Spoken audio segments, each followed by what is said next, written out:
Começa agora o nosso FMT Ponto Ciência. Hoje no quadro Será que é verdade? Vamos falar de uma doença ainda pouco conhecida pela população, a toxoplasmose. Muitos acreditam que ela é transmitida pelo gato. Mas você sabe o que é toxoplasmose? Como ocorre a infecção? Será que o gato é o único animal responsável pela transmissão dessa doença? Não sei. Eu sei que se eu não me engano, é uma bactéria, né? Mas eu não sei o que significa toxoplasmose. Eu sei que é uma doença causada por animais, por gato, né? No momento eu sabia, mas no momento fugiu da memória, eu não estou lembrando no momento. Sei, uma doença transmitida pelo rato. Diga-se de passagem, bastante perigosa. Agora eu lembrei, é o gato que transmite ela, o pelo dele, né? Não tenho certeza, mas acho que é a doença transmitida pelo rato. Não faço a menor ideia. De repente alguma coisa que ataca os pulmões, alguma coisa assim? Não sei. Sim, a toxoplasmose é uma doença passada do gato para o ser vivo. E é principalmente o mais perigoso é quando mulher grávida pega essa doença e ela passa para o bebê. Essa toxoplasmose está nas fezes dos gatos.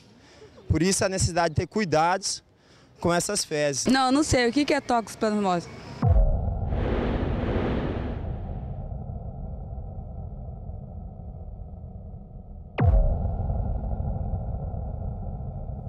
Para saber mais sobre a toxoplasmose, como ela é transmitida, os principais sintomas e as formas de tratamento, fomos procurar ajuda na Faculdade de Medicina da UFMT. A professora e infectologista Andréia Ferreira fala sobre a doença e esclarece muitas dúvidas. Confira com a gente! A toxoplasmose é uma doença causada por um protozoário, chamado Toxoplasma gondii, e é uma doença de distribuição mundial. Então acontece na grande maioria dos países, principalmente nos países tropicais, e pode ser transmitida na grande maioria das vezes através da ingestão de alimentos contaminados ou através da ingestão de água contaminada. Como é que essa água e esses alimentos eles se contaminam? Então, eles se contaminam na grande maioria das vezes por oocistos, que são cistos eliminados a partir das fezes de animais jovens, muito bebês, principalmente gatos jovens, né?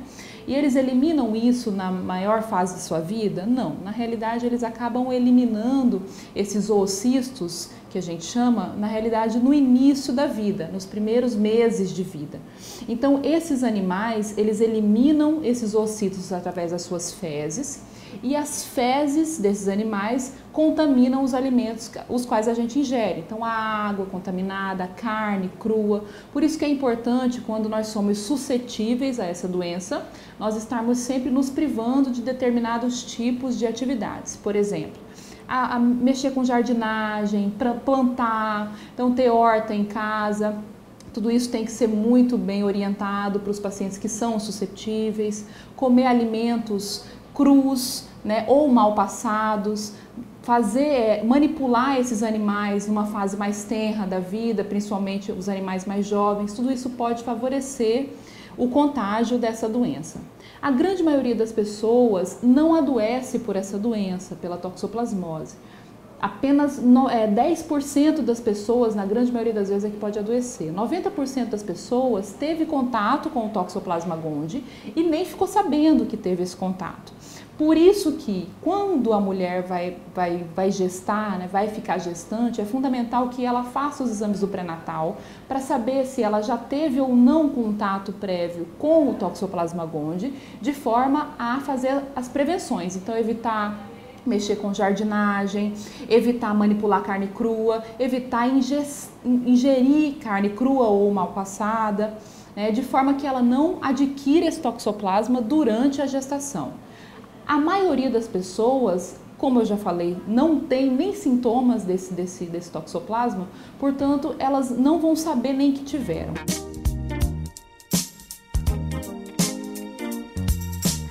Como é que a gente descobre se já teve ou não? Fazendo a sorologia, que é a detecção das imunoglobulinas IgM e IgG no sangue.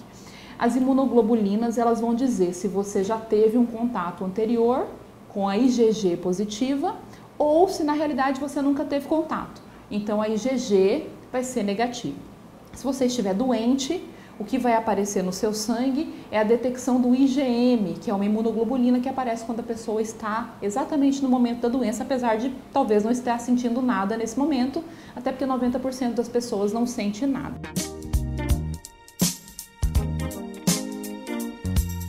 A toxoplasmose ela não mata. Na grande maioria dos pacientes, como eu disse, 90%, nem vai saber que tem. Pode matar nos pacientes que têm doenças mais graves, por exemplo, pacientes que têm câncer, pacientes que têm HIV. Uma outra situação onde a gente tem sempre que se preocupar, mesmo nas pessoas que não sentem nada, é com a toxoplasmose que afeta os olhos, né, que a gente chama de toxoplasmose ocular. Todas as pessoas que já tiveram contato com o Toxoplasma gondii devem fazer o acompanhamento no oftalmologista pelo menos uma vez por ano, até porque existem estudos mostrando que mesmo depois de 15, 20 anos de infecção, a gente pode ter alterações nos olhos. Então a orientação é sempre que essas pessoas façam um acompanhamento no médico infectologista ou no clínico para poder avaliar se houve alguma alteração e se os olhos realmente não estão afetados. Mesmo que a pessoa não sinta nada, se os olhos mostrarem, se o exame dos olhos feito por um oftalmologista mostrar que tem alguma alteração, aí sim essa pessoa vai ter que tomar medicações. Mas na grande maioria das vezes não há necessidade. Os sintomas mais apresentados são quando esses 10% das pessoas que apresentam sintomas apresentam alguma alteração. Os sintomas que normalmente acontecem são mal-estar geral, dor no corpo, pode dar uma vermelhidão na pele, que é o que a gente chama de racho cutâneo, febre, né? Pode dar aumento do abdômen com dor abdominal, diarreia e as ínguas, né? Que são as adenomegalias, que é o aumento dos gânglios, principalmente na região cervical, na região submandibular, mas que pode acontecer também na região axilar e na região inguinal.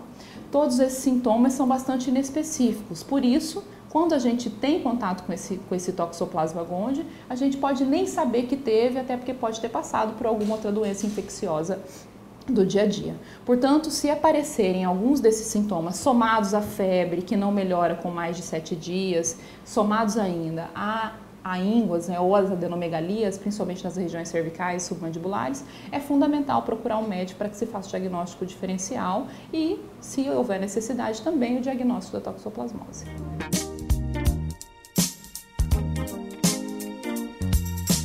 Na mulher grávida, os principais problemas que a gente tem é com o toxoplasma quando ele atravessa a barreira placentária, né, e pode causar alterações para o bebê.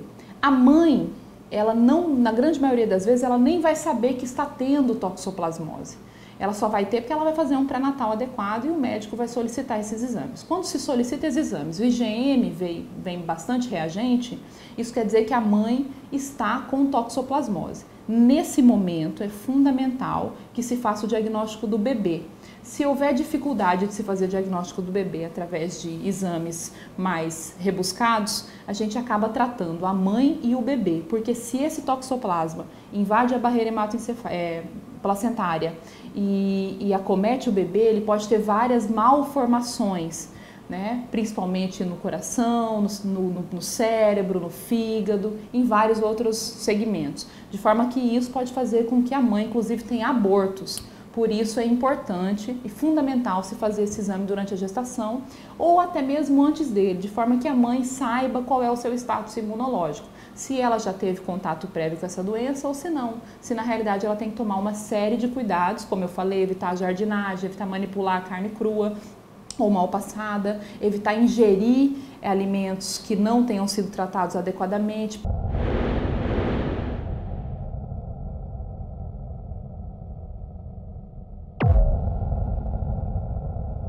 O FMT.Ciência de hoje fica por aqui, mas volta amanhã. Até mais!